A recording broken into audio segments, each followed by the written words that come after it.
ओम शांति। बहुत सारे लोग कहते हैं दुआएं कैसे जमा करें। हम जमा करना भी चाहते हैं, लेकिन दुआएं पता कैसे चले कि वो जमा हो रही हैं। किस विधि से हम जमा करें? तो बहुत आसान विधि है दुआएं जमा करने की।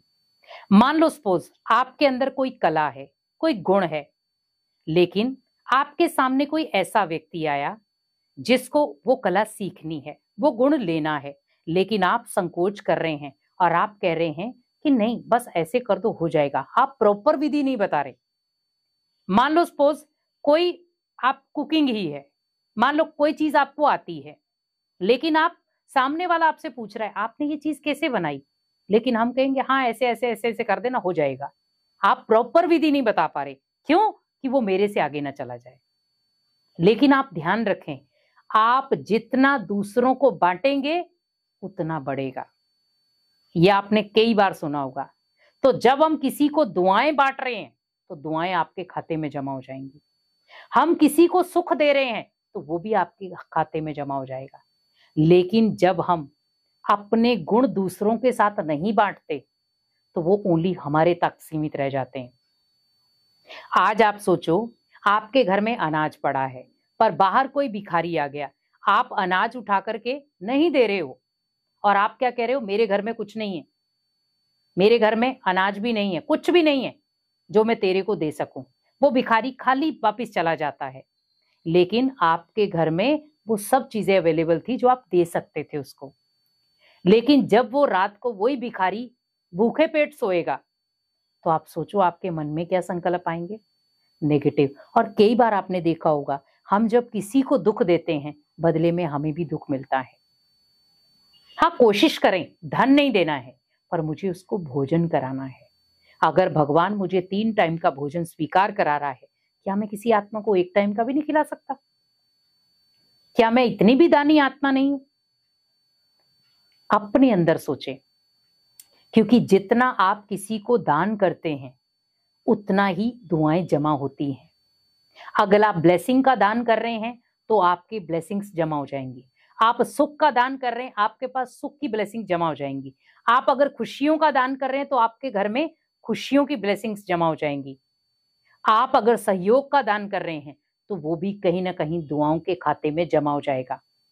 क्योंकि जो गुण, जो हुनर आपके अंदर है, अगर आप वो हुनर किसी को सिखा रहे हो, भले सामने वाले के अंदर सीखने की कला बहुत अच्छी है और उसने आपका वो हुनर सीख भी लिया, कॉपी भी कर लिया और वो उस तरीके से आपसे भी परफेक्ट बन गया, तो आप सोच लो वहां पर आप हारे नहीं हो, वहां पर आप जीते हो।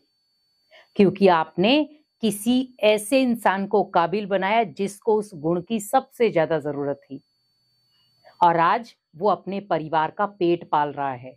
आज वो अनेक आत्माओं को शिक्षा देने के निमित्त बन रहा है एज ए टीचर।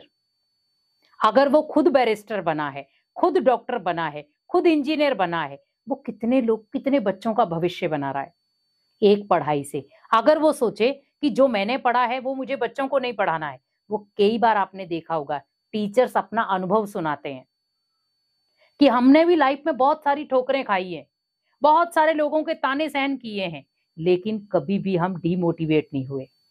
पक्का रखा खुद को, नहीं मुझे खुद कुछ ना कुछ बनना है, हासिल करना है, तो बच्चों के अंदर वो हुनर पैदा करते हैं। अगर वो आपको ना सिखाते, क्या आप उतने काबिल बन पाते? अगर टीचर कहे कि मैं बैरिस्टर बन गया पर मैं किसी को बनाना नहीं चाहता।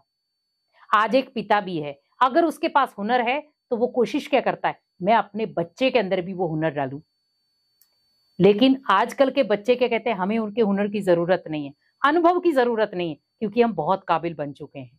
पर आप एक चीज याद रखें, जो अनुभवी होगा, जिसने जीवन में करोड़ों ठोकरें खाई हैं, उसका अनुभव कभी व्यर्थ नहीं जाता।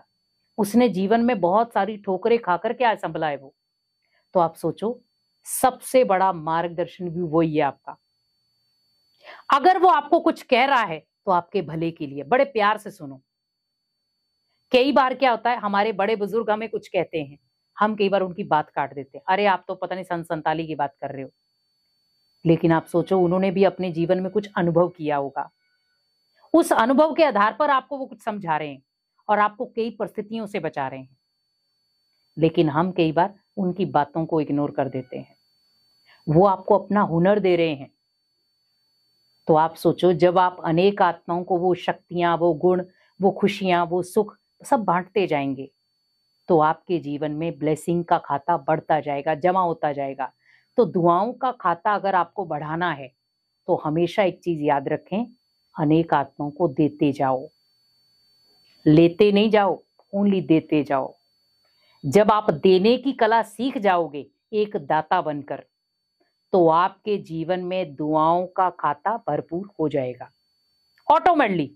आपको कहीं मांगने की जरूरत नहीं पड़ेगी। बहुत आसान विधि है। आपके अंदर जो हुनर है, अगर किसी को उसके हुनर की जरूरत है, आप बड़े प्यार से दो। अगर आपके अंदर काबिलियत है, गुण है, शक्तियां हैं, अनेक आत्माओं को बांटो।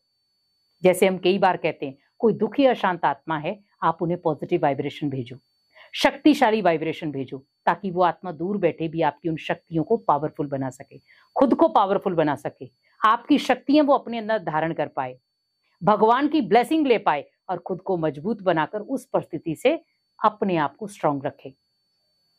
तो आप सोचो, जब आप अनेक आत्माओं को ब्लेसिंग देते हो तो बदले में वो आपके खाते में जमा होती हैं, तो आपके जीवन में भी उतनी ही खुशी होती। बहुत आसान तरीका है ब्लेसिंग कमाने का। आपके अंदर जो भी कलाएं हैं दूसरों को बांटते जाओ। कहते हैं ना, ज्ञान देने से बढ़ता है। अगर हम किसी को देंगे नहीं तो बढ़ेगा कहां से? आपके घर में स्टॉक पड़ा है पर आप किसी को बांटते नहीं हो, तो कई बार वो खराब हो जाता है। इसीलिए जितना बांटते जाएंगे उतना बढ़ता जाएगा। खुशियां बांटो, दुआएं बांटो, सुख बांटो। अगर बांटना है तो ये चीजें बांटो। किसी के साथ घृणा, नफरत, ये चीजें मत बांटो। दुआएं बांटो, ताकि आपके जीवन में दुआएं जमा होती जाएं, और वो तब काम आएंगी जब विकराल परिस्थितियां खड़ी होंगी और आपको दुआओं की जरूरत होगी। तब वो जमा की हुई दुआएं आपके काम आएंगी। इसीलिए कोशिश करें, मुझे जितना हो सके दुआएं कमानी है, दुआएं देनी है और दुआएं लेनी है। ओम शांति।